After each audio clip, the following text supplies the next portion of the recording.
Bentornati! Oggi parliamo di una battaglia che sta diventando sempre più calda, quella tra Nintendo, il colosso dei videogiochi, e tutto il mondo degli emulatori per la sua console, la Switch. Partiamo subito dalla domanda che un po' tutti si stanno facendo. Ma perché proprio ora Nintendo ha deciso di scatenare una guerra così dura contro quei software che in pratica permettono di giocare ai suoi titoli su altri dispositivi? Dopotutto, non è una novità. Ecco, per capire bene le ragioni di questo conflitto dobbiamo fare un passo indietro e dare un'occhiata al mondo dell'emulazione, un fenomeno che, diciamocelo, è cresciuto a dismisura negli ultimi anni. Stiamo parlando di programmi che sono diventati popolarissimi e il motivo è semplice: danno accesso a una libreria di giochi vastissima. E non solo, a volte le prestazioni sono addirittura migliori dell'originale, con risoluzioni più alte, un frame rate più stabile, insomma un'esperienza potenziata rispetto all'hardware ufficiale. Dietro a tutto questo c'è una scena vivacissima, fatta di progetti open source. Questo significa che il codice è aperto, visibile a tutti. Nomi come Yuzu e più di recente Citron ed Eden sono diventati un punto di riferimento proprio perché hanno spinto la tecnologia ai suoi limiti, rendendo possibile giocare ai titoli più recenti.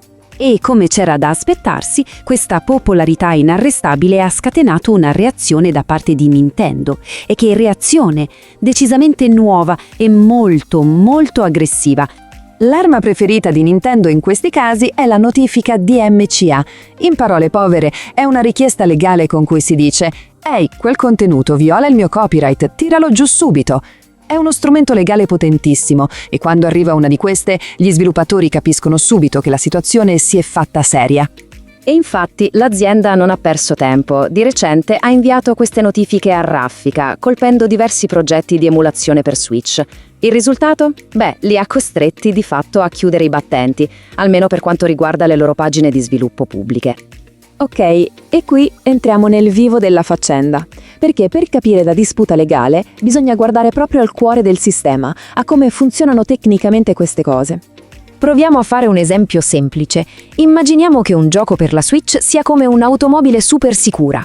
Quest'auto si accende solo e soltanto con la sua chiave digitale, unica e codificata. Senza quella chiave il motore non parte, il gioco semplicemente non si avvia.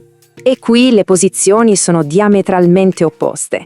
Da una parte c'è Nintendo che accusa: «I vostri emulatori aggirano illegalmente le nostre protezioni e le nostre chiavi crittografiche». Dall'altra gli sviluppatori si difendono dicendo: «Halt, il nostro codice originale è open source e noi non distribuiamo le chiavi di Nintendo».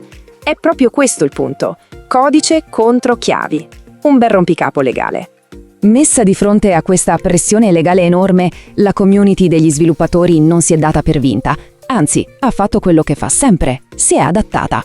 La strategia adottata è tanto semplice quanto efficace. In pratica, molti progetti hanno preso il loro codice, che prima era su siti pubblici come GitHub, e lo hanno spostato su server privati.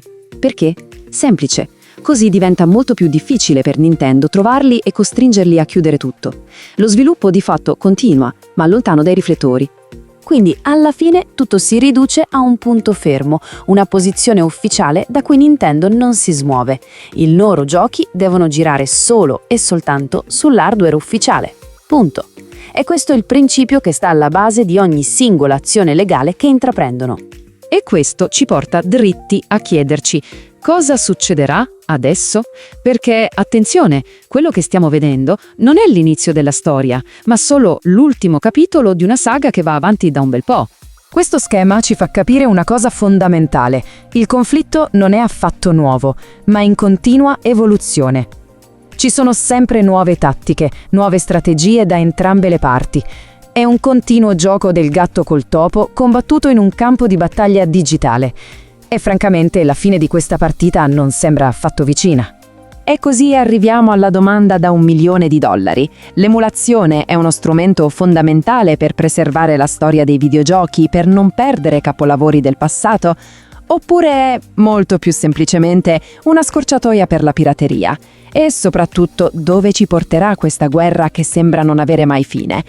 La risposta, qualunque essa sia, non definirà solo il futuro dell'emulazione, ma forse quello dell'intera cultura videoludica.